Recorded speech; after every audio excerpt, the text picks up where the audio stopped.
नमस्कार दोस्तों, कैसे हैं आप सभी लोग? उम्मीद करता हूँ आप सभी लोग जहाँ पर भी होंगे बढ़िया होंगे और स्वस्थ होंगे। आज हमारा नया चैप्टर स्टार्ट हो रहा है क्लास 11th का क्रमचय और संचय। जो हमारा क्रमचय क्या होता है और संचय क्या होता है? देखिए ये बहुत ही यूनिक चैप्टर है, बहुत ही जबरदस्त चैप्टर है। इसे जितना ही हम पढ़ेंगे ना उतना ही हमें मजा आएगा। ठीक ना? तो इसे धीरे-धीरे पढ़ते हैं और इस चैप्टर का मजा लेते हैं, समझते हैं। ठीक ना? यहाँ से बोर्ड एग्जाम में क्वेश्चन जरूर पूछा जाएगा 1-2। क्योंकि ये जो हमारा क्लास 12th है इसका एक छोटा-सा हिस्सा है और जो कि इम्पोर्टेंट होने वाला हिस्सा है। समझ में आई ये बात ना? चलिए, अब समझते हैं कि जो हमारा ये क्रमचय है और संचय, ये हमारा होता क्या है और हमें इस चैप्टर में क्या-क्या चीज़ें पढ़नी है और किस प्रकार से हमें पढ़नी है। ठीक ना? देखिए, सबसे पहले मैं आपको ये बता दे रहा हूँ कि जो हमारा क्रमचय होता है, इसको हम इंग्लिश में बोलते हैं परमेंटेशन। क्या बोलते हैं? परमेंटेशन। PE permutation. ठीक ना? और जो हमारा संचय होता है एंड जो हमारा संचय होता है इसको बोलते हैं कॉम्बिनेशन। कॉम्बिनेशन। समझ में आई बात ना? अब देखिए जो हमारा नाम है इससे ही हमें पता चल जा रहा है कि हमें इस चैप्टर में क्या-क्या चीजें पढ़नी है। कॉम्बिनेशन मतलब जो होता है जो सभी को साथ में ले ले, मतलब इसमें कई सारे समूह समूह ठीक ना इकट्ठा होते हैं, इसे बोलते हैं कॉम्बिनेशन, मतलब इसमें कई सारी चीजें जुड़ी होती हैं। ठीक ना? और परमेंटेशन का मतलब बिल्कुल साफ दिख रहा है आपको। समझ में आई बात ना? तो परमेंटेशन एंड कॉम्बिनेशन को हमें समझना है। अब चलिए हम थोड़ा सा आपको समझाते हैं कि जो हमारा ये चैप्टर है इसमें हमें क्या क्या चीजें पढ़नी है। ठीक ना? चलिए थोड़ा प्रकाश डालते हैं कि क्या क्या चीजें हमें पढ़नी है। देखिए, आप जो है इस समय जो आधुनिक हमारा चल रहा है भारत देश में, नई नई चीजें लॉन्च होती रहती हैं भारत देश में, इसमें एक हमारा छोटा सा एक सूटकेस आता है, बैग जो ताला बोलते हैं, ताले वाला बैग जिसे हम बोलते हैं। ठीक ना? सूटकेस आता है, वहां से हम समझेंगे। उस सूटकेस में जो नंबर होता है, ठीक ना? ताले वाला जो नंबर होता है, उस ताले वाले नंबर में जो हमारा है उसमें 4 खंड होते हैं या 4 नंबर जिसे हम बोलते हैं, ठीक ना? जिसे हम लॉकर भी बोलते हैं, ठीक ना? बैग लॉकर बोलते हैं। उसमें कई सारे नियम होते हैं, उसको चलाने के लिए, खोलने के लिए अगर गलत हो गया तो फिर वो जल्दी नहीं खुलता है। उसके लिए हमें क्या करना पड़ता है, जो नियम लगेगा, वो नियम इस चैप्टर में दिया गया है। अगर लॉक लग गया, नहीं खुला आपसे है, उसका जो नियम है वो इस चैप्टर में दिया गया है। ठीक ना? तो चलिए समझते हैं। देखिए आपके पास एक जो सूटकेस है, लॉकर वाला सूटकेस है, अगर आपके पास उसमें 4 डिजिट नंबर होते हैं, ठीक ना? अगर आपको 1 डिजिट नंबर पता है, ठीक ना? बाकी आपको 3 खोजने हैं। 3 खोजने हैं तो 3 का यहाँ पे जोड़ा बना के आप खोजेंगे। क्या करेंगे? 3 का जोड़ा बना के खोजेंगे। बात समझ में आ रही है? या चलिए हम सीधे-सीधे आपको टॉपिक पे लेकर चलते हैं। आपको जो 4 नंबर आएँगे, जब 4 नंबर आप डालेंगे तभी आपका वो जो है लॉकर खुलेगा। क्यों? जब 4 नंबर डालेंगे, क्योंकि 4 पासवर्ड ही हमारा है, जब 4 नंबर डालेंगे तब जाके हमारा वो लॉकर खुलेगा। मान लीजिए बाय चांस आप भूल गए हैं कि उस लॉकर का जो पासवर्ड है वो क्या है, भूल गए हैं, तो ऐसे में अगर आपको कोई एक भी अंक याद है, एक भी अंक याद है, जैसे कि मान लीजिए आपके पास जो है वो 2 है, वो अंक जो आपको याद है वो 2 याद है, ठीक ना? जब 2 याद है तो उसमें 4 नंबर्स होते हैं, 4 डिजिट के, ठीक ना? तो आपको पहला याद है तो बाकी 3 आपको याद करने हैं, ठीक ना? 3 आपको याद करने हैं, तो 3 जब याद करेंगे तो आप किस प्रकार से याद करेंगे? अगर आप याद करेंगे, जोड़ा बनाएँगे, क्योंकि जोड़ा बनाना पड़ता है। जब तक जोड़ा बनेगा नहीं, तब तक आपका लॉकर खुलेगा नहीं। क्यों? जब तक आपका जोड़ा बनेगा नहीं, तब तक आपका लॉकर खुलेगा नहीं। तो लॉकर को खोलने के लिए जोड़ा बनाना पड़ेगा। जब जोड़ा बनाएँगे आप, तो 0 से 9 तक की संख्याएँ रहती हैं।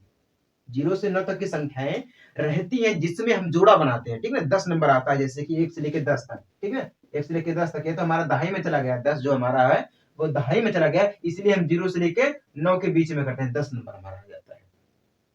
ठीक है? 0 से लेके 9 तक करते हैं, हमारा 10 नंबर आता है, क्योंकि उसमें 0 भी गिना जाता है।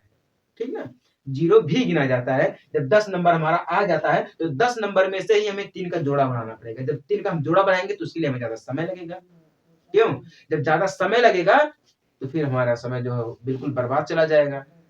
जब समय बर्बाद चला जाएगा तो हम किसी काम के नहीं रह जाएँगे। तो हमें अपने समय बर्बाद ना करते हुए, हमें इस क्रमचय और संचय का नियम लगाएँगे तब हमें पता चल जाएगा, बिल्कुल आसान भाषा में। क्रमचय और संचय का जब हम नियम लगाएँगे, तब हमें बहुत ही कम समय में, मिनटों सेकंडों में हमें वो पता चल जाएगा कितने का जोड़ा बनेगा और कौन-सा नंबर लगेगा जिससे हम वो लॉकर खोल सकते हैं। ठीक है।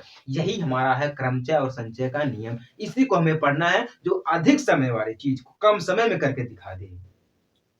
यही हमारा क्रमचय और संचय है। समझ में आई बात ना? ये डिफिनेशन इतना बड़ा मैं आपको दिया ताकि आपको समझ में आ जाए, एक एक पॉइंट आपको समझ में आए। ठीक ना? तो ये जो लॉकर का हमने आपको एग्जांपल दिया है वो सिर्फ आपको समझाने के लिए दिया है।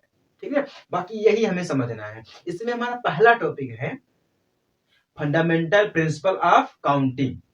क्या है? फंडामेंटल प्रिंसिपल ऑफ काउंटिंग मतलब आधारभूत, यानी कि गणना हमें करना। काउंटिंग मतलब गणना करना होता है, गिनना होता है। ठीक ना? फंडामेंटल प्रिंसिपल मतलब सिद्धांत होता है, आधारभूत सिद्धांत मतलब गणना का आधारभूत सिद्धांत हमें निकालना है। ये हमारा पहला टॉपिक है। समझ में आई बात ना? चलिए अब हम धीरे धीरे इसको समझते हैं और आगे बढ़ते हैं। देखिए हमें इसमें क्या करना पड़ेगा, जिस प्रकार से हम आपको बताएं कि जोड़ा बनाना पड़ता है। ठीक ना? क्या बनाना पड़ता है हमें? जोड़ा बनाना पड़ता है। तो यहाँ पर भी वही नियम लगेगा। ठीक ना? इसी को हम बोलते हैं फंडामेंटल प्रिंसिपल ऑफ काउंटिंग मतलब गिनने की, गणना करना हमें है। ठीक ना? अब एग्जाम्पल के तौर पे मान लीजिए आपके पास 3 पैंट है। ठीक ना? एग्जाम्पल के तौर पे मान लीजिए आपके पास जो है वो 3 पी से हम पैंट को प्रदर्शित करते हैं। ठीक ना? पी मान लीजिए पैंट का प्रतीक है। 3 आपके पास पैंट दिए गए हैं, 2 आपके पास जो है वो शर्ट दिए गए हैं। कितने? 2 जो है वो शर्ट दिए गए। यस से हम इसको प्रदर्शित करते हैं, या जो शर्ट का प्रतीक है वो क्या है? यस है। 3 आपके पास पैंट है और 2 आपके पास शर्ट है। हमें इसमें ये देखना है, ये जो हमारा टॉपिक बोल रहा है, हेडिंग भी मैं डाल दे रहा हूं, क्या है? फंडामेंटल। ठीक है? क्या है? फंडामेंटल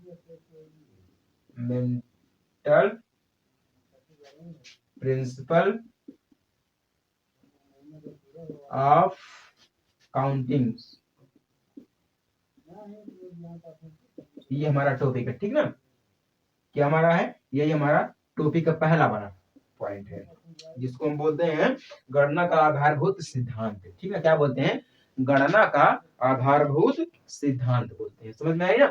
अब देखिए मान लीजिए आपके पास 3 पैंट है और 2 शर्ट है, तो अगर हमें इसमें गणना करना मतलब काउंटिंग करना कि इसमें कितने जोड़े बनेंगे, तो हम किस प्रकार से ज्ञात करेंगे कि इसमें कितने जोड़े बनेंगे? जैसा कि अभी हम आपको बोले हैं कि अगर मान लीजिए हमारे पास 1 नंबर मिल गया तो बाकी हमें 3 नंबर को ज्ञात करने के लिए हमें जोड़ा बनाना पड़ेगा। ठीक है? बिना जोड़े का वो 3 नंबर नहीं प्राप्त होगा।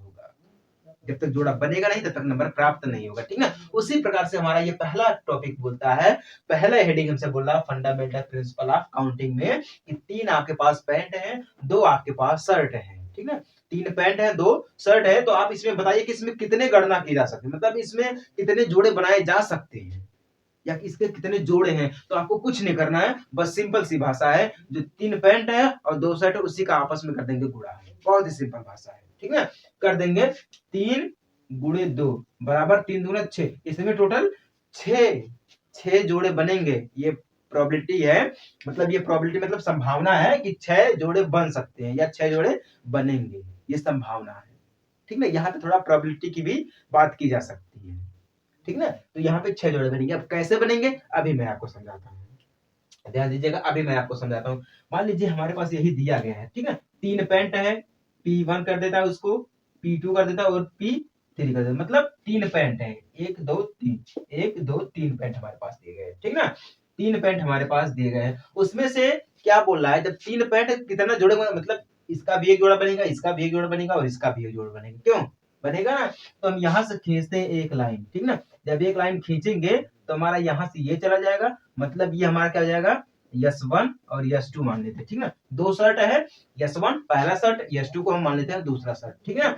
फिर यहाँ से हम देखते हैं, फिर जोड़ा बनाते हैं, तो यहाँ पे मान लीजिए S1 और S2। क्यों? क्योंकि इसका भी तो यही बनेगा और इसका भी तो भैया यही बनेगा, S1 और S2। अब देखिए कितने जोड़ बन गए? 1 2 3 4 5 6 ऐसे बन गए ना? तो हम इसको इस प्रकार से कर सकते हैं, यहाँ पे हम लिख सकते हैं P1 S1 और P1 S2। क्यों? एक जोड़ा P1 S1 और P1 S2 पहला जोड़ा, दूसरा क्या हमारा हो जाएगा? P2 S1 और P2 S2। हो गया ना 2 जोड़े इसमें भी, और इसमें भी हमारा वही जोड़ा हो जाएगा, P3 S1 और P3 S2। तो कितने हो गए? 1 2 3 4 5 6, कितने हो गए? अब ध्यान देना कितने जोड़े बन गए हमारे?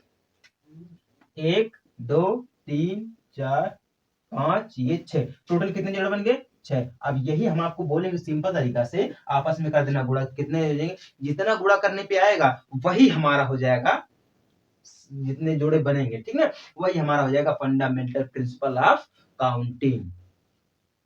समझ में आई बात ना? जिनको नहीं समझ में आई है वो हमें कमेंट कर सकते हैं, उनका जवाब हम हमेशा देने के लिए तैयार हैं, ठीक ना। अब ये रहा हमारा प्रिंसिपल ऑफ काउंटिंग। समझ में आई बात ना? चलिए इसी को हमें समझना है। अब ये हमारा पहला टॉपिक था, ठीक ना, फंडामेंटल थ्योरम ऑफ। मान लीजिए आप एक और एग्जांपल आपको दे देते हैं, तब आपको अच्छी तरीके से समझ में आएगा। मान लीजिए आपके पास 2 बैग दिए गए, 2 बैग आपके पास है, ठीक ना, कितने हैं, ये आपके पास 4 आ भैया, 2 बैग आपके पास है, बैग, ठीक ना, इसको मान लेते हैं B1 और B2, 2 बैग आपके पास दिए गए हैं, ठीक ना, और 3 खाने वाली आपको टिफिन दी गई, 3 खाने वाली टिफिन, मतलब T1 कर देता हूं और T2 T3, ये 3 खाने वाली T1 T2 और T3, ठीक है। अब मान लीजिए उसी बैग में आपको 2 बोतल दी है, पानी वाली बोतल दी गई, ठीक ना, पानी वाली बोतल, 2 बोतल है, तो क्या हो जाएगा वाटर, मतलब इसको W से प्रदर्शित करते थे, वाटर हमारा हो जाएगा W से, प्रतीक इसका हो जाएगा W, ठीक ना। तो दूसरा हमारा हो जाएगा W2, ठीक ना। अब ध्यान दीजिए, बैग तो आपके पास 2 है, तो आपके पास 2 बैग मैं बना दे रहा हूँ, B1 बैग हो जाएगा, ये दूसरा बैग हो जाएगा, ठीक ना। अब कुछ नहीं करना है, अब देखिए क्या दिया गया है, 2 यहाँ पर है, 3 यहाँ पर है, 2 यहाँ पर है, ठीक ना। अब देखिए 2 गुणे 3 गुणे 2, तो कितना हो जाएगा हमारा, 3 दूना 6, 6 दूना हमारा हो जाएगा कितना 12, कितना हो जाएगा भैया हमारा यहाँ पर सीधे 12 हो जाएगा। तो यहाँ पे आपको क्या लगता है कि 12 संभावना हो सकती है, प्रोबेबिलिटी ये हमसे बोल रहा है कि हमारा 12 संभावना हो सकती है कि नहीं हो सकती है। चलिए इसको चेक करते हैं, अगर 12 हो जाएगी तो अच्छी बात है, अगर नहीं 12 होगी तो उसका कुछ और उपाय होगा, कुछ और हल होगा, क्यों। चलिए चेक करते हैं। अब देखिए, अब एक बैग में मान लीजिए हमारा तीनों टिफिन आ जाएगा, फिर दूसरे बैग में हमारा टिफिन आ जाएगा, ठीक ना, दूसरे बैग में भी हमारा टिफिन आ जाएगा। अब चलिए इसको थोड़ा डीपली समझ लेते हैं, इसको हटा करके समझते हैं। देखिए पहला बैग हमारा दिया गया यहाँ पर है, ठीक है, इसमें कितनी टिफिन दी गई हैं, 3 टिफिन है, टिफिन T1, ठीक है, T2 और T3, यहाँ पर भी वही नियम है, यहाँ पर भी वही नियम है, T1 होगा, T2 होगा और T3 होगा, ठीक है। उसके बाद क्या बोला है, इस बैग में 2 पानी की भी बोतल है, क्या है, 2 पानी की भी बोतल है, तो यहाँ पर इसमें 2 पानी की बोतल है, तो W1 और W2, ठीक है। फिर यहाँ पर भी वही नियम लगेगा हमारा, W1 W2, ठीक है, फिर यहाँ पर भी वही नियम लगेगा, W1 W2, फिर यहाँ पर भी वही नियम, ठीक ना, W1 W2 W1 W2, इस प्रकार से हमारा लगता चला गया, W1 W2, तो कितने हो गए, 1 2 3 4 5 6 7 8 9 10 11 12, 12 नियम बन गए कि नहीं, 12 गणना हमारी होगी कि नहीं, काउंटिंग होगी कि नहीं, 12 जो है यहाँ पर समूह बन गए कि नहीं बन गए। अब कैसे बन गए, अब देखिए B1 T1 W1, ठीक ना। अब ध्यान दीजिएगा कैसे बन रहा है, यहाँ पे हमने लिया B1 T1 W1, तो हमारा बन गया B1 T1 W1, फिर क्या बनेगा B1 T2, sorry B1 B1 T1 W2, फिर क्या बनेगा B1 T1 W2, W2 के लिए बनेगा ना, मतलब दूसरा हमारा हो जाएगा बोतल, फिर इसके लिए बनेगा B1 फिर T2 W1, B1 T2 W2, ठीक ना, फिर इसके लिए B1 T3 W1, B1 T3 W2, बन गया कि नहीं बन गया। अब सेम प्रोसेस हम यहाँ पर भी करेंगे, ठीक है, सेम प्रोसेस यहाँ पर भी करेंगे। अब हमें कुछ नहीं करना है, जहां पे B1 है वहां पे हम B2 कर देंगे, ठीक है। जब B2 करेंगे तो B2 हो जाएगा T1 W1, B2 T2 W2, ठीक ना, फिर B2 T3 W1, क्यों W1 हो जाएगा, फिर B2 T1, क्यों यही था ना, T1 T1 T2 T1 T1 T2 T1, हाँ यहाँ पर T1 रहेगा हमारा, सॉरी T1 रहेगा, फिर यहाँ पे हमारा T2 हो जाएगा, T2 हो जाएगा, फिर T2 हो जाएगा W2, फिर B2 B3 इस प्रकार से रहेगा T3W1 B2 T3W2। कितने बन गए हमारे समूह? एक, इस ब्लैक वाले स्क्वायर बहुत अच्छा रहेगा। 1 2 3 4 5 6 7 8 9 10 11 12 बन गए कि नहीं? 12 बन गए। यही हमारा होता है फंडामेंटल प्रिंसिपल ऑफ काउंटिंग, जिसे हम बोलते हैं गणना का आधारभूत सिद्धांत। क्या भैया? गणना का आधारभूत सिद्धांत। ठीक ना? इस प्रकार से हम करते हैं काउंटिंग। क्या भैया, समझ में आया बात ना आपको? इस प्रकार से हम करते हैं काउंटिंग। ठीक ना? तो यही हमारा है क्रमचय और संचय का नियम। ठीक है, देखिए कितनी आसान भाषा में हम कर दिए आपको। डायरेक्ट कुछ नहीं करना है, आपस में गुणा कर देना है। 2 बैग हैं, 3 टिफिन है, 3 दूना 6, ठीक ना? फिर 2 पानी की बोतल है, तो 6 दूना 12। बस सिंपल है, आपस में गुणा कर देंगे, हो जाएगा। इतना तो लंबा नहीं करना पड़ेगा ना, इतना आपको समझाने के लिए हम किए किस प्रकार से हमारा 12 समूह बनेगा, इस प्रकार से हमारा बनेगा 12 गणना। समझ में आई ना? ये आपको एग्जाम्पल के लिए हमने दिया था, बाकी तो हमने सिंपल तरीके से आपको गुणा करके दिखा दिया था। ठीक ना? यही था हमारा। अब चलिए आगे बढ़ते हैं, लेकिन इससे पहले मैं आपको एक चीज बता देना चाहता हूँ कि इसके बाद जो हमारा है सीधे प्रश्नावली आ जाएगा। ठीक ना? और कुछ नहीं है, इसके बाद सीधे हमारा प्रश्नावली है, प्रश्नावली 7.1। यही हमारा दिया गया प्रश्नावली 7.1, क्लास 11 का चैप्टर नंबर 7, यानी कि 7वां चैप्टर हमारा है। ठीक है, अब यही था हमारा।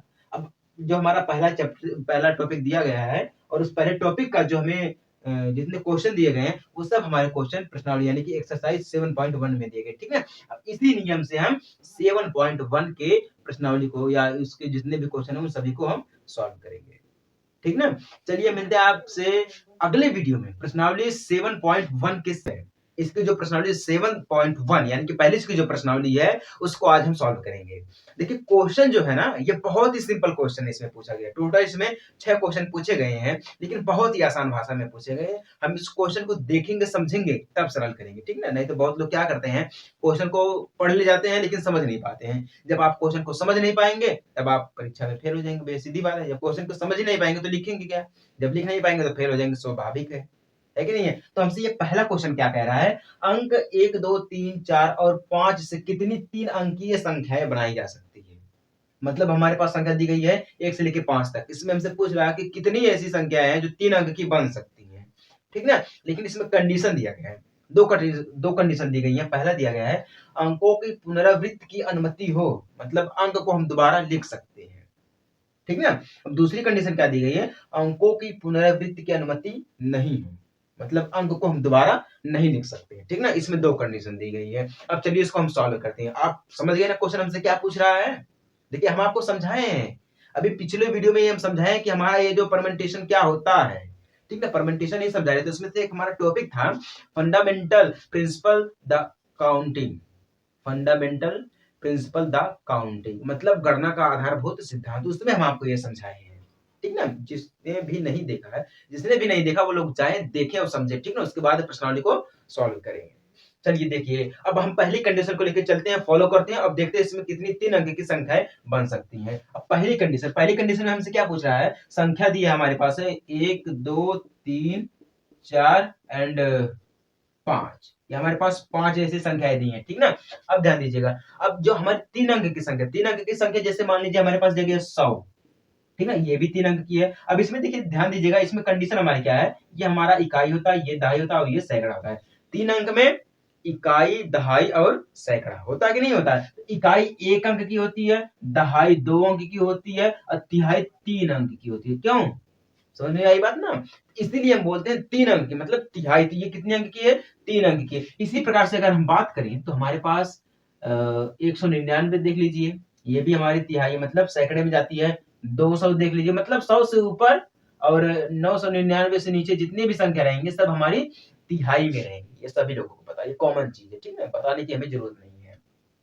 100 से और 999 के अंदर, 100 से अधिक और 999 के अंदर जो संख्या रहेंगी वो सब हमारे सैकड़े में रहेंगी, मतलब तिहाई में रहेंगी। तो हमें इसी में से बताना है, तो हम इसको सीधे सीधे लिख सकते हैं 1 2 3 4 5। 5 संख्या दी गई है। ठीक ना? 3 अंक का बनाना है तो हम इसको सिर्फ सीधे सीधे 5 तरीकों से लिख सकते हैं, क्योंकि इसमें क्या बोल रहा है, हमें अंकों की पुनरावृत्ति करनी है। पहला कंडीशन बोल रहा है कि हमें अंकों की जो पुनरावृत्ति है, अंकों को हम रिटर्न कर सकते हैं, मतलब दोबारा लिख सकते हैं।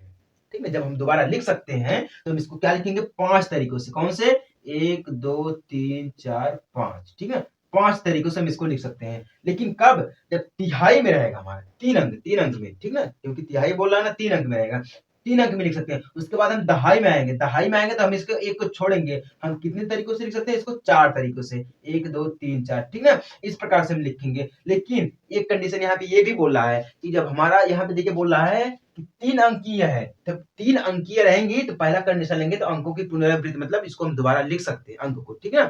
तो पहली कंडीशन मतलब सैकड़े में भी हम 5 तरीकों से लिख सकते हैं, और दहाई में भी 5 तरीकों से लिख सकते हैं, और इकाई में भी हम 5 तरीकों से इसको लिख सकते हैं, ठीक ना। और जब 5 तरीकों से लिख सकते हैं उसके बाद हमें कुछ करने की जरूरत नहीं है। हम आपको बताए थे कि जब हमें सीधा सीधा दिख रहा है, जब सीधा सीधा दिख रहा है तो उसमें हम क्या करते हैं? मल्टीप्लाई करते हैं, गुणा करते हैं, ठीक ना। हम 5 तरीकों से लिख सकते हैं। 5 तरीकों से लिखेंगे तो इकाई के लिए 5 तरीका, फिर गुणा दहाई के लिए 5 तरीका, फिर गुणा सैकड़ा के लिए 5 तरीका। तो मतलब कितना हो जाएगा? 5 व 25, 25 पच्चे 125, 25 पच्चे कितना होता है? 125 होता है। यही आपका आंसर हो जाएगा, ठीक ना। यही आपका 125 जो है, यही आपका आंसर हो जाएगा। इसमें क्या बोला है? अंकों की पुनरावृत्ति की अनुमति हो तो हमें कितने अंक मिलेंगे? 3 अंक के कितने मिलेंगे? 125 ऐसे जोड़ा मिलेगा जिसमें 3 अंक होंगे, ठीक ना। यही आपका आंसर रहेगा। क्या रहेगा? यही आपका आंसर रहेगा। समझ में आई बात ना? बहुत ही सिंपल है। देखिए इसको तो अगर मैं चाहता तो इसको मिनटों सेकंडों में हल कर देता, लेकिन मुझे थोड़ी ना समझना है, समझना तो आपको है, हल तो आपको करना है। जब तक आपको समझ में नहीं आएगा तो हमें समझाए क्या फायदा होगा, क्यों? अब देखिए दूसरी कंडीशन में क्या बोला है? अंकों की पुनरावृत्ति की अनुमति हो नहीं हो। क्या है? अंकों की पुनरावृत्ति की अनुमति नहीं हो, मतलब हम अंक को दोबारा नहीं लिख सकते, ठीक ना। तो 5 तरीका हमारे पास है, 1 2 3 4। पहले अंक में 5 तरीका रहेगा, ठीक ना। कितना रहेगा? 5 तरीका रहेगा, 5 तरीका, सिंपल सी बात है। उसके बाद जब 5 तरीका रहेगा तो देखिए 5 तरीका में 5 अंक आ जाएंगे, ठीक ना। अब अगर हमें दूसरे में लिखना होगा, दहाई में लिखना होगा, तो 4 ही अंक हम लिखेंगे, क्यों? एक को छोड़ेंगे हम, क्योंकि दोबारा तो लिख नहीं सकते हैं। तो 4 तरीकों से, 2 3 4 5, ठीक है ना। फिर गुणा कर देंगे, 4 तरीकों से लिख सकते हैं। फिर गुणे, फिर 2 को हम छोड़ेंगे क्योंकि हमें तिहाई में लिखना है, 3 अंक को बनाना है, तो 3 अंक में फिर 3 तरीकों से लिख सकते हैं, क्यों? 3 तरीकों से। इसके बाद बराबर, क्योंकि अगर हम इसको छोड़ेंगे तो हमें 2 अंक में आ जाएगा, क्यों? कितने कितने अंक में आ जाए? 2 अंक में, 4 5। तो हमें 2 अंक में लिखना नहीं है, सिर्फ 3 अंक वाली ऐसी संख्या ज्ञात करनी है। कितनी? 3 अंक वाली। तो पहला हमने छोड़ दिया, उसके बाद 4 तरीका, फिर दूसरा छोड़ दिया, फिर 3 तरीका, क्यों? तो 5 चौके 20 और 20 तिहाई 60, कितना हो जाएगा हमारा? 60 ऐसी संख्या हो जाएंगी जिसको बिना अंक को दोहराए हम 60 जोड़े बना सकते हैं। कितने? 3 अंकों की, मतलब इसका कितना हो जाएगा? आंसर 60 हो जाएगा। समझ में आई ना बात? चलिए पहला क्वेश्चन तो आपका खत्म हो गया। टोटल इसमें 6 क्वेश्चन दिए गए, बहुत ही सिंपल सिंपल क्वेश्चन दिए गए, ठीक ना। ये आपका पहला क्वेश्चन जो वो खत्म हो गया। अगर किसी को समझ में नहीं आया होगा तो हमसे कमेंट कर सकता है, हम जवाब जरूर देंगे, ठीक ना। चलिए बढ़ते अपने क्वेश्चन नंबर 2 की तरफ। क्वेश्चन नंबर 2 और क्वेश्चन नंबर 3 दोनों को हमने साथ में लिख लिया, क्योंकि ये जो क्वेश्चन है बिल्कुल सेम होने वाला है, ठीक ना। जो हमारा पहला क्वेश्चन था उसी के आधार पे हमारा जितने भी क्वेश्चन दिए गए हैं सब उसी के आधार पे दिए गए, ठीक ना। तो दूसरा क्वेश्चन हमसे क्या बोला, पहले दूसरे को देखते हैं। दूसरा क्या बोला है?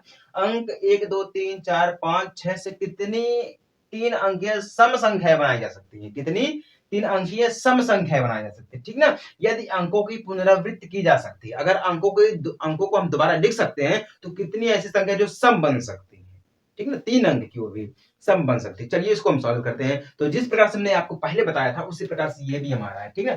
पहले हम अंक लिखते हैं। अंक क्या दिया गया? 1 2 3 4 5 एंड 6, मतलब 6 तक हमारी ये संख्या दिए गए। तो क्या बोला? पहले 3 अंक की सम संख्या, सम मतलब जैसे कि 2 हो गया, 4 हो गया, 6 हो गया। कितना? 2 4 6, ये हमारी कौन सी संख्या है? सम संख्या है। तो ठीक ना, हम इसको कितने प्रकार से लिख सकते हैं? 3 संख्या दी गई है, 1 2 3, ठीक ना। 3 संख्या दी गई है, सम में है, तो हम इसको लिख सकते हैं 2 4 6, एक तरीका हो गया। 4 2 6, क्योंकि पुनरावृत्ति की जा सकती है, ठीक ना। फिर हम इसको लिख सकते हैं 6 2 4 लिख सकते हैं, ठीक ना। 3 तरीका हमारा हो गया। पुनरावृत्त करके हम इसी प्रकार से हम इसको 3 तरीकों से हम इसको लिख सकते हैं। टोटल मिला के कितने तरीकों से? 3 तरीकों से हम इसको लिख सकते हैं। फिर 3 कर देते हैं, फिर गुणा कर देते हैं, ठीक। उसके बाद 1 2 3 4 5 6, बाकी सम तो नहीं है ना, सम को सिर्फ हम 3 बार लिख सकते हैं। उसके बाद 3 अंक में है तो फिर क्या हमारा आ जाएगा? दहाई आ जाएगा, इकाई आ जाएगा और सैकड़ा आ जाएगा। क्या? इकाई, दहाई, सैकड़ा आ जाएगा, ठीक ना। तो दहाई में हमने मतलब दहाई में हमने अभी कितना लिखा, इकाई में कितना, सॉरी तिहाई में कितना, मतलब सेकंड में कितना लिखा, 3 लिखा, ठीक। उसके बाद दहाई आएगा, इकाई आएगा। दहाई में 6 तरीकों से, फिर इकाई में भी हम इसको 6 तरीके से लिख सकते हैं, ठीक ना, क्योंकि 3 अंक की सम संख्या सिर्फ पूछा है, सम मतलब फिर हम इसको कितने तरीकों से लिख सकते हैं, 6 तरीकों से। फिर गुणा, फिर हम क्या करेंगे, इकाई में 6 तरीकों से। अब देखिए पहले 6 तरीकों से हम इसको लिख सकते हैं, या हम यूं कह दें कि पहले अगर हमें बात करें तो हम 6 गुणे 6 इस प्रकार से 6 गुणे फिर 3 कर सकते हैं, ठीक ना, चाहे इतना करे चाहे इतना करे। पहले हम सैकड़े को, फिर दहाई को, फिर इकाई को, इस प्रकार से लिखेंगे तब भी अच्छी बात है, या हम लिखे पहले इकाई को, फिर दहाई को, फिर सैकड़े को, कोई दिक्कत वाली बात नहीं, ठीक ना, आंसर आपका सेम आएगा, ठीक ना। अब देखिए 36, ठीक ना, हम 36 का गुणा 3 में करेंगे तो 108 आएगा, कितना आएगा, 108, यही आपका आंसर हो जाएगा 108।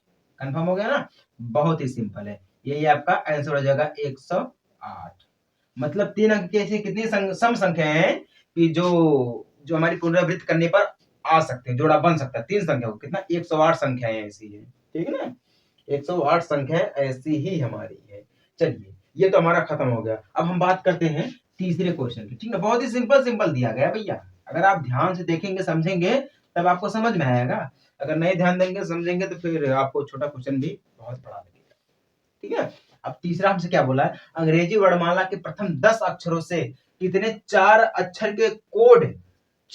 के कोड बनाए जा सकते हैं यदि अक्षर की पुनरावृत्ति ना की जाए, मतलब नहीं की जा सकती है, दोबारा अक्षर को हम नहीं लिख सकते। हमें करना क्या है, अंग्रेजी अक्षर के 10 वर्णमाला जो हमारे होते हैं अंग्रेजी, ठीक है, तो 10 जो हमारा आएगा वो दहाई में चला जाएगा, सिर्फ हमें कितना लिखना है, इस प्रकार से लिखेंगे हम 0 1 2 3 4 5 6 7 8 9, बस 9 तक लिखेंगे। अब देखिए कितनी संख्या हो गई, 1 2 3 4 5 6 7 8 9 10, 10 संख्याएं हो गई कि नहीं, इसके अंग्रेजी वर्णमाला के प्रथम 10 अक्षर, ठीक है, कौन है, अंग्रेजी वर्णमाला के 10 अक्षर, 1 2 3 4 5 6 7, इस प्रकार से भी हम लिख सकते हैं, ठीक है। या अगर हम अंक की बात करें, ये तो हमारा अंक है, तो A B C D E F, ठीक ना, A B C D E F, उसके बाद जी एच आई, फिर जे, कितना हो गया, 1 2 3 4 5 6 7 8 9 10, 10 हो गया ना। या हम इस रूप में देखें, अंक के रूप में देखें, या फिर हम अल्फाबेट नंबरों के रूप में देखें, तब भी कोई दिक्कत वाली बात नहीं है, क्वेश्चन बिल्कुल सेम हमारा पूछा गया, हमें कुछ नहीं करना है, या तो हम अंक में देख ले या हम अल्फाबेट नंबर में देख ले, ठीक है। अब ये क्या बोल रहा है कि अक्षरों से कितने 4 अक्षर के कोड हो सकते हैं, 4 अक्षर का कोड हमें बनाना है, कितने अक्षर का, 4 अक्षर का कोड बनाना है। जब 4 अक्षर का कोड बनेगा तो कितने खाने रहेंगे, इस प्रकार से हम देखेंगे कितने खाने रहेंगे, 1 हो जाएगा, 1 ये 2 हो जाएगा, फिर ये 1 2 3 4, 4 इस प्रकार से रहेंगे। जैसे कि आप सूटकेस देखते हैं ना, सूटकेस में जो हमारा लॉकर रहता है, कोड वाला लॉकर रहता है, कोड वाला सूटकेस रहता है, उसी प्रकार से ये समझिएगा, ठीक ना। अगर पुनरावृत्ति ना की जाए, अगर हम पुनरावृत्ति नहीं करेंगे तो हमें क्या मिलेगा भैया, हम पहले तो कितने तरीकों से लिख सकते हैं, 10 तरीकों से इसको लिख सकते हैं, ठीक ना, कितने तरीकों से, हम इसको 10 तरीकों से लिख सकते हैं, 10 का गुणा कर देंगे, ठीक ना। जब 10 तरीकों से लिख देंगे तो हमें एक छोड़ देना पड़ेगा, या हम कहते हैं 0 को छोड़ देंगे, ठीक ना, 0 को छोड़े या हम 1 छोड़े, तो हमारे पास कितने अक्षर बचेंगे, 9 अक्षर बचेंगे, फिर हम इसको 9 तरीकों से लिख सकते हैं, ठीक ना। अब 4 अक्षर का बनाना है, कितने अक्षर का, 4 अक्षर का बनाना है, फिर हमें दोबारा नहीं लिखना बी को, फिर हम बी को छोड़ेंगे, ए छूटा बी छूटा, हमारा सी होगा, कितने शब्द बचे, 1 2 3 4 5 6 7 8, हम इसको 8 कर देते हैं, क्यों 8 कर दिए हम इसको, फिर गुणा कर देंगे, फिर हम सी को भी छोड़ेंगे, फिर 1 2 3 4 5 6 7, इसको हम 7 तरीकों से इस प्रकार से लिख सकते हैं, फिर गुणा कर देंगे, बराबर कर देंगे, मतलब हमें सिर्फ 4 अक्षर का कोड बनाना है, इस प्रकार से हम इसको गुणा करते चले जाएंगे। अब चलिए सभी में गुणा करिए, गुणा करते हैं तो टोटल डायरेक्टली अगर हम बात करें तो 540 हमारे हिसाब से तो आना चाहिए, क्यों कितना 540, बाकी यही आपका आंसर हो जाएगा। आप कैलकुलेट कर लेना, गुणा करना तो आता है होगा, अगर गुणा करना नहीं आता भैया तो मैं तो छोड़ दीजिए, अगर गुणा करना नहीं आता तो मैं तो छोड़ दीजिए, बाकी आपका 540 तरीकों से जो हमारा ये लिखा जाएगा, 4 अक्षर का कोड बन सकता है, कितने अक्षर का, 4 अक्षर का कोड बन सकता है, कितने तरीकों से, 540 तरीकों से हमारा ये बन सकता है, ठीक है।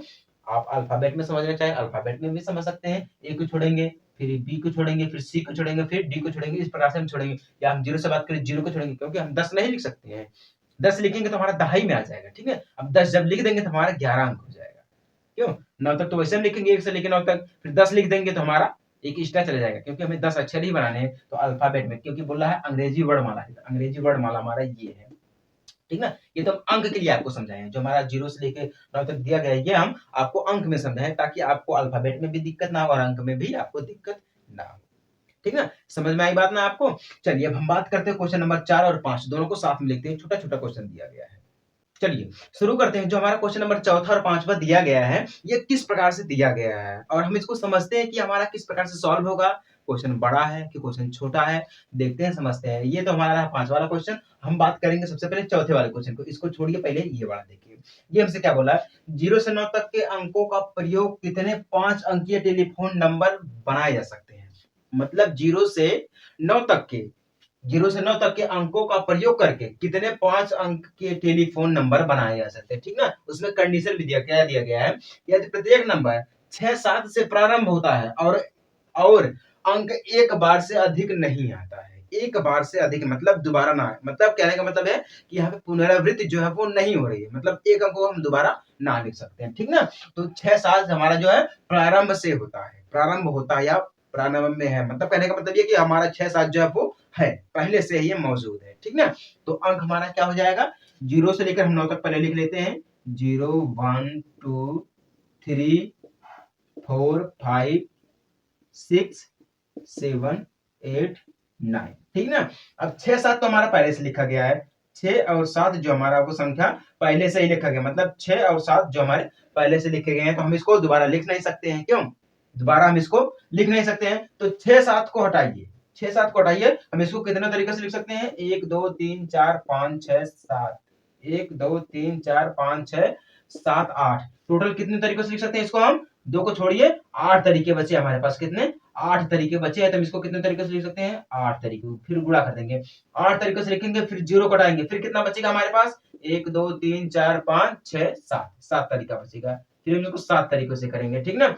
फिर हम 1 को हटाएंगे, फिर गुणा करेंगे, फिर 6 तरीकों से करेंगे, इस प्रकार से हम इसको करते जाएंगे, ठीक ना? करते जाएंगे तो फिर ये हटेगा, तो 1 2 3 4 5, क्यों 5 तरीके हमारे पास बचे, टोटल हम इसका गुणा कर देंगे, क्या कर देंगे, हम इसका गुणा कर देंगे, ठीक है? जब गुणा करेंगे तो डायरेक्ट जो हमारा संख्या आएगा बन के, वही हमारा हो जाएगा 5 अंकों का टेलीफोन नंबर, ठीक ना?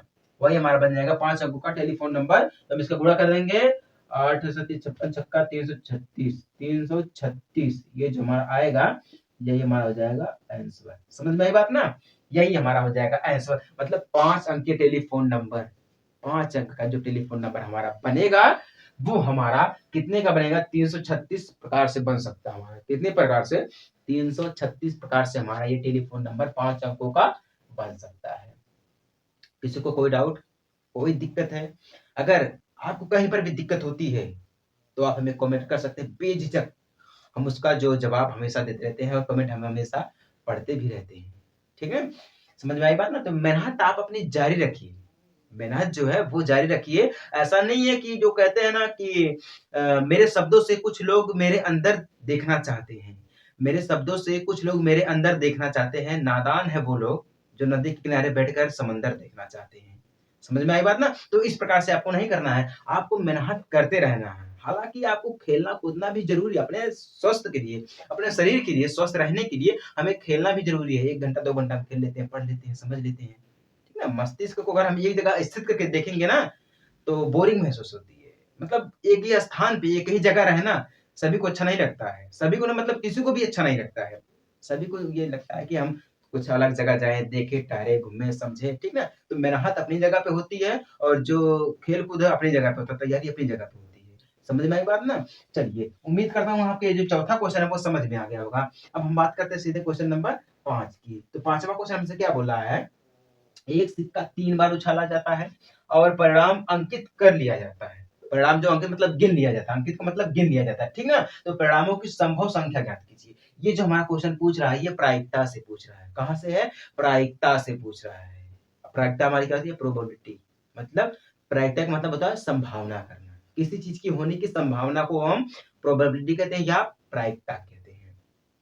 समझ में बात ना? ये हमारे क्लास 9th में भी दिया गया है चैप्टर, क्लास 10th में भी है, 11th में भी और 12th में, मतलब ये सभी क्लास में दिया गया हमारा है।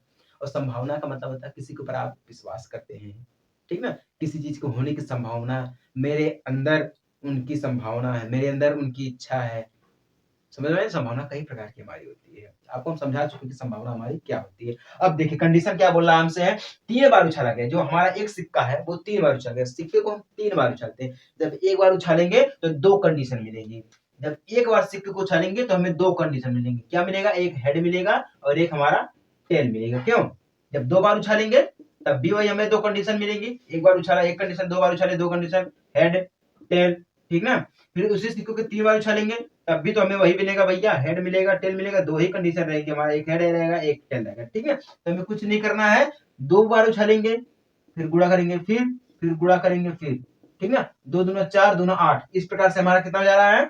8 हो जा रहा है, ठीक ना। तो हम 3 बार उछालेंगे, जब एक बार उछालेंगे 2 कंडीशन, 2 लिख दिया मैंने, फिर दूसरा की बार उछालेंगे 2 कंडीशन, फिर तीसरे की बार उछालेंगे 3 कंडीशन, मतलब इस प्रकार से हमारा मिल जाएगा टोटल 8 हो जाएगा, ठीक है ना। 8 कंडीशन हमें मिलेंगे 3 बार उछालेंगे, जब 3 बार उछालेंगे तो हमें कैसे मिलेगा, आपको दिखा देते हैं। मिलेगा एक बार हमें, एक बार मिलेगा टेल टेल टेल, 3 बार उछालेंगे ट्रिपल टेल, ठीक ना। फिर हमें क्या मिला? टेल मिला टेल मिला फिर हेड मिला, ठीक ना। फिर क्या मिला हमें? टेल मिला हेड मिला फिर टेल मिला, 3 तरीका हो गया ना। फिर क्या मिलेगा हमें? हेड मिलेगा फिर टेल मिलेगा, क्यों? फिर क्या मिलेगा? हेड मिलेगा टेल मिलेगा, ठीक ना। फिर इस प्रकार से गलत करेंगे तो हमें फिर टेल मिलेगा। 1 2 3 4 5 तरीके हो गए। अब हमें कितना निकालना है? 3 तरीका निकालना है, ठीक ना। फिर हमें हेड भी मिल सकता है, हेड भी मिल सकता है, हेड हेड हेड मिलेगा, क्यों? हेड हेड और हेड मिलेगा। कितने तरीके हो गए? 6 तरीके हो गए। उसके बाद देखिए हमें क्या मिल सकता है? हेड टेल हेड, क्यों? हेड टेल हेड मिल सकता है। उसके बाद हमें क्या मिल सकता है भैया? हेड टेल मिल सकता है, टेल टेल हेड मिल सकता है, टेल टेल हेड मिल गया हमें, हेड टेल मिल गया है, ठीक ना। फिर टेल हेड टेल मिल गया, टेल टेल मिल गया हमें, फिर टेल टेल हेड मिल गया, फिर टेल हेड टेल मिल गया, फिर हेड टेल, ठीक है, फिर मिल गया हेड टेल, फिर टेल हेड हेड मिल गया, टेल हेड हेड मिल गया, नहीं मिला है, टेल हेड हेड। कितने तरीके हो गए? 1 2 3 4 5 6 7 8, 8 तरीका होगा कि नहीं भैया? हो गया। मतलब अगर हम एक सिक्के को 3 बार उछालेंगे तो हमें 8 संभावनाएं मिलेंगी, मतलब 8 प्रकार से मिल सकती हैं। पहली बार तो हमें ट्रिपल टेल मिल सकता है, दूसरी ट्रिपल हेड मिल सकता है, फिर टेल टेल हेड मिल सकता है, हेड टेल मिल सकता है, ठीक ना। इस प्रकार से हमारे पास 8 संभावनाएं हो सकती हैं, ठीक ना। एक सिक्के को अगर हम 3 बार उछालेंगे। समझ में आई बात ना? जिनको समझ में आई गई है फटाफट से चैनल को सब्सक्राइब कर सकते हैं, वीडियो को लाइक कर सकते हैं, उनके लिए कोई रोक टोक नहीं, ठीक है। अब चलिए हम बात करते हैं इस प्रश्नावली की सबसे लास्ट क्वेश्चन, क्वेश्चन नंबर 6 को देखते हैं। क्वेश्चन देखते हैं, समझते हैं बोल क्या रहा है। भिन्न भिन्न रंगों के 5 झंडे दिए हुए हैं, ठीक है ना। भिन्न भिन्न मतलब अलग अलग रंगों के 5 झंडे हमारे पास दिए हुए हैं। इनसे कितने विभिन्न संकेत बनाए जा सकते हैं? इनसे जो कितने विभिन्न संकेत मतलब कितने अलग अलग संकेत बनाए जा सकते हैं, ठीक ना। कंडीशन क्या बोला है? यदि प्रत्येक संकेत में दो झंडों एक के नीचे दूसरे की प्रयोग की आवश्यकता पड़ती है, एक के नीचे दूसरे की आवश्यकता पड़ती है, ठीक है। 2 झंडों के नीचे एक के नीचे दूसरे की आवश्यकता पड़ती है। समझ में आई बात ना? चलिए नहीं समझ में आई होगी कोई बात नहीं है, ध्यान से पढ़ नहीं रहेंगे, ध्यान से समझ नहीं रहेंगे आप, तभी आपको समझ में नहीं आ रहा होगा, ठीक ना। अब चलिए क्वेश्चन देखते हैं। 5 झंडे हमारे पास है, झंडे तो इसी प्रकार से बनते हैं। ये हमारा हो गया एक झंडा, ठीक ना। ये हो गया हमारे पास दूसरा, ये हो गया तीसरा, ये हो गया चौथा और ये हो गया पांचवा, ठीक ना। 5 झंडे हमारे पास दिए गए हैं, 1 2 3 4 5 झंडे दिए गए, ठीक ना। अब क्या बोल रहा है कि कितने प्रकार से बन सकते हैं? तो 5 झंडा है तो एक प्रकार से पूरा बना सकते हैं, 5 का गुणा कर देंगे, ठीक ना। फिर जब बनाएंगे तो एक को छोड़ देंगे, ठीक है। क्या करेंगे? एक को छोड़ देंगे। दो झंडों मतलब एक दो झंडों एक के नीचे दूसरे की आवश्यकता पड़ती है, एक के नीचे दूसरे के मतलब 2 झंडे छूट गए, एक के नीचे एक, ये छूटा एक छूटा, 1 2 3 4, 4 बचे ना। एक के नीचे दूसरे की आवश्यकता पड़ सकती है, एक दो झंडों के नीचे दूसरे की आवश्यकता पड़ सकती है, 1 2 मतलब 4, ठीक ना। 5 जोड़ के 20, इस प्रकार से हमारा कितना आ जाएगा? इस प्रकार से तो हमारा कितना हो जा रहा है भैया? 20 हो जा रहा है। इक्वल में क्या हो जा रहा है हमारे पास? 20 तरीके, कितने? 20। पहला तो हमारा क्या हो गया? 5 झंडे दिए हुए हैं, 5 झंडा हमारे पास दिया गया है, भिन्न-भिन्न प्रकार के, ठीक ना? तो 5 है तो पहले हम 5 भिन्न-भिन्न प्रकार के बना सकते हैं, ठीक ना? 5 हम भिन्न-भिन्न प्रकार के बना सकते हैं। फिर 2 झंडे हमारे दिया गया है 1, 2, ठीक ना? एक दूसरे के नीचे हम क्या कर सकते हैं, उसको हम लगा सकते हैं। जब लगा सकते हैं तो एक को छोड़ देंगे हम, ठीक ना? एक को छोड़ेंगे तो 4 बचेगा, ठीक ना? कितना? 1, 2, 3, 4, 4 बचेगा, 4 हमारे पास अलग-अलग भिन्न प्रकार से बन सकते हैं, ठीक ना? संकेत बन सकते हैं। तो 5 का गुणा हम 4 में कर देंगे। टोटल कितना हो जाएगा? हमें टोटल निकालना है ना, तो 5 हो गया, उसके बाद 4, 4 का आपस में गुणा कर देंगे तो कितने, सभी का निकल जाएगा। कितने का? सभी का निकलेगा तो कितना हो जाएगा? 5 जोड़ के 20। कंफर्म हो गया ना? ये जो आपका 20 है, यही आपका आंसर है, ठीक है? क्या हमारा है? आंसर खत्म। बस एक्सरसाइज हमारी ये खत्म हो गई है। उम्मीद करता हूँ आपको क्वेश्चन 1 से लेकर क्वेश्चन 6 तक अगर किसी को कोई भी दिक्कत हुई होगी तो बेझिझक हमें कमेंट कर सकता है, उसके लिए कोई रोक टोक नहीं है, ठीक है ना? चलिए मिलते हैं आपसे हम अगले टॉपिक में। अब अगला टॉपिक हमारा क्या है उसको हम अगले वीडियो में समझाएंगे, बताएंगे, ठीक है ना? मिलते हैं आपसे एक छोटे से ब्रेक के बाद, तब तक के लिए जय हिंद, वंदे मातरम।